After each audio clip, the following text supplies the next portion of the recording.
Hello, everyone. Oh my gosh, I have to tell you about my debt on Roxy Roads, guys.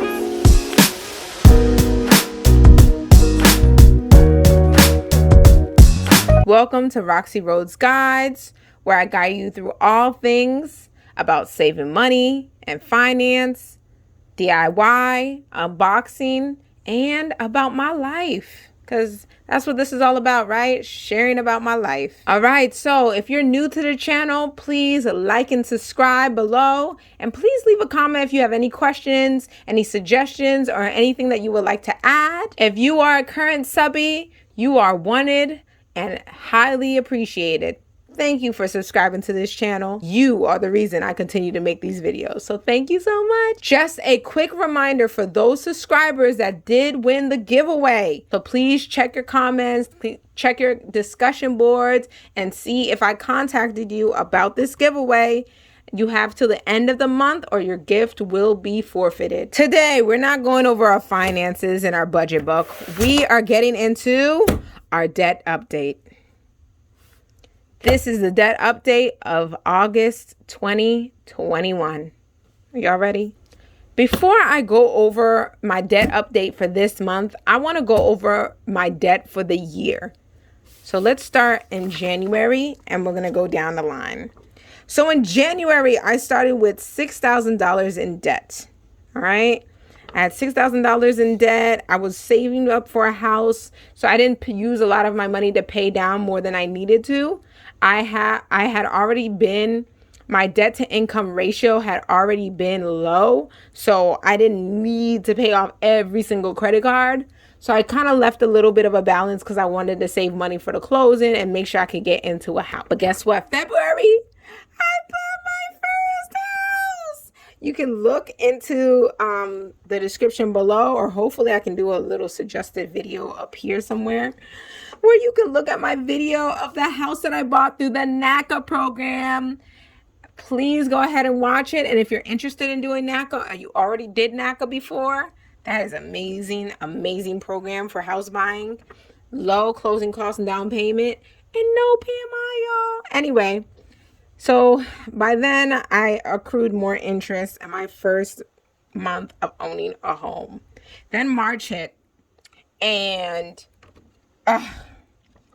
I had to make a huge down payment on a huge basement repair. We thought our basement was okay. It was not okay. And we had to have somebody come in and put a whole drainage system in the basement so it wouldn't flood. So that was a lot of money. And that is why my debt went up in March. By April, by the grace of God, and my dad actually helping, I was able to pay down a lot of my debt in April. But I got really strict on a budget. I also want to let you know that in April is when I started my cash envelopes plan. I was looking for a way to really figure out how to limit how much I spend and pay off debt.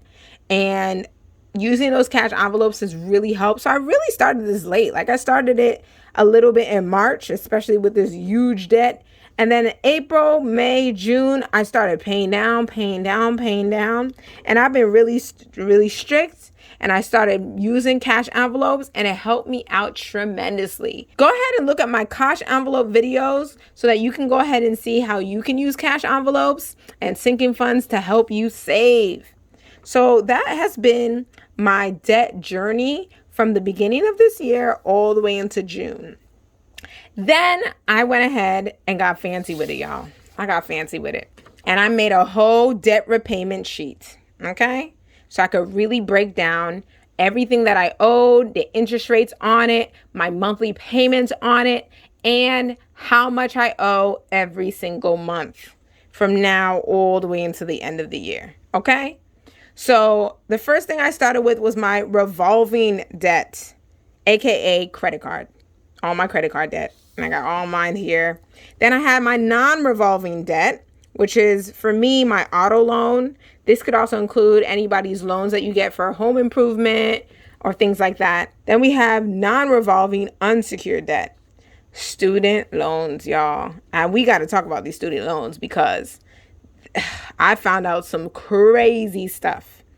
But all in all, this is how much my debt was last month in July. My debt amount was $124,292.24. Yo, I owed a lot of money. And this is just me, myself.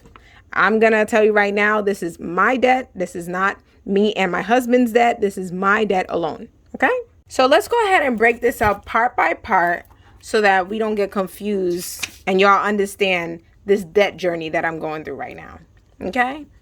So I need to update my monthly payments because my previous monthly payments were crazy. But I actually paid off a lot of my debt this month because I've been looking at all of my debt. Last month, by the end of July, I owed $5,007.96.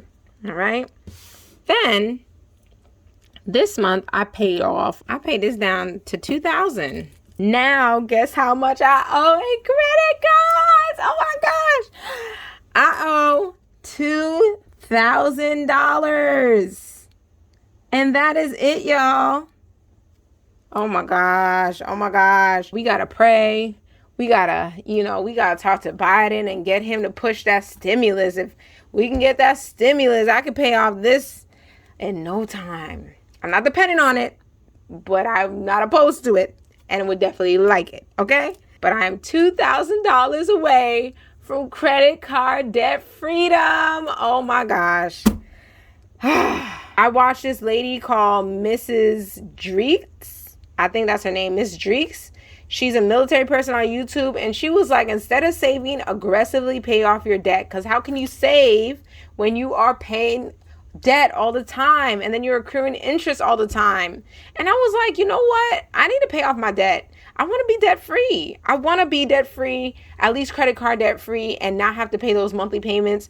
My usual monthly payments for credit cards was like $200 a month. $200 just poof out the window. And it's not like I don't got the money. It's not like I'm not budgeting.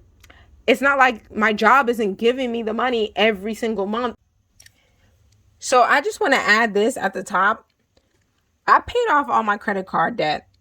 And the way that I really used to pay off this credit card debt was not the Snowball method. I used a combination of the avalanche method and my own method to pay off my debt. Okay? So like, for example, these would be my highest paying cards. They're over 20% interest rate, right? I paid the ones with the highest interest rate first because those are the ones that charge me the most money every month when I have something remaining when the statement is printed. So when that statement is printed, they charge me 22.74%, 22.99% on that card. So you know what I decided to do? Pay off my highest interest. Now, I know that's a little bit different. Snowball did not work for me. It is better for me to go ahead and pay off using those high interests. Now, disclaimer, Snowball can work for you if you need a milestone to be like, I paid off this credit card, now I can pay off this one. But if you are disciplined, if you are really about getting your money right, and if you use cash envelopes and you don't cheat on your cash envelopes, you really just use the cash, you don't need the Snowball method. You can just use the avalanche method. The reason I left this card was because I actually had a promotion, a balance transfer, because of my own reasons, because that's my business. And so this is actually 0% until March of next year. So I'm actually paying no interest on this $2,000 that I have here, which is amazing. So really look and see what is going on with your payments. Look and see, read the fine print. Look at the interest rate. It's all the way at the bottom of your statement. And you can go ahead and see and make up a debt repayment plan for you. So that's why I decided to go in. I wanted to go ham on this debt. My goal was by the end of the year to be debt free. I have an auto loan through MCU, which is a credit union. If you're a teacher or a public worker in New York City, you could probably get an MCU account. They're pretty good, and I like their interest rates. I got a car auto loan for 3.5%. And if your credit is higher, it could be lower. I think the lowest was 1.99% for a little while, which is amazing for a car loan. My monthly payment comes right out of my paycheck, and it is $227 a month, which isn't bad.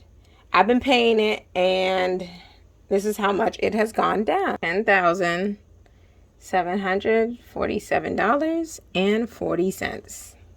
Oh yeah, I add the cents too. So yeah, it went down about $200, a little less than $200. You know, I still have interest, but yeah, I was able to pay that down. I'm glad that when I pay it down, I actually see the money coming out. Unlike my student loans, guys. Student loans are a trap, yo. I didn't know student loans were a trap like this. Like, they made us fill out so much paperwork to understand these student loans. I still don't understand them, and I'm looking into my stuff. Let me fast forward real quick for you to understand this, okay? I'm paying $406 a month on these three student loan companies, not even all four, right? Then I'm paying this much. Guess how much came out? All right, so I broke it down, and it comes out to $100,891.88.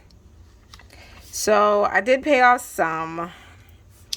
I thought it was a lot less. I forgot that my payments come out in the middle of the month. So now that it's already reached the middle of the month, it has already been paid. So it did go down. You know, I can see that it went down. I would like it to go down a lot more. Now we're going to add up the total amount that I owe for credit cards, my auto loan, and my student loan. So let's see what that is. So I added it up, y'all, and this is the amount I got.